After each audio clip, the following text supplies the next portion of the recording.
kaappi vielä isompi kuin minä, niin mukana siellä.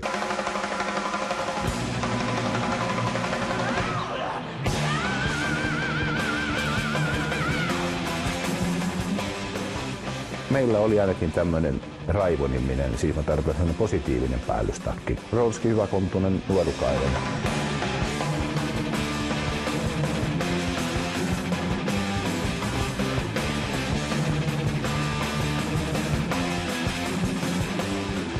Meil oli bändidel nagu saatjad. Saatjateks kvalifitseerusid need nutikad inimesed, kes suutsid olukordadest välja tulla jutuajamisega.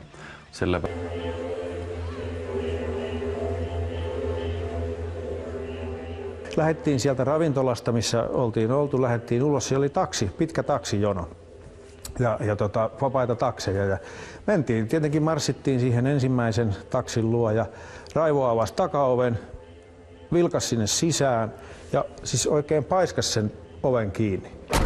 Oli vähän, että niinku, mitäs nyt, ei kelpaa.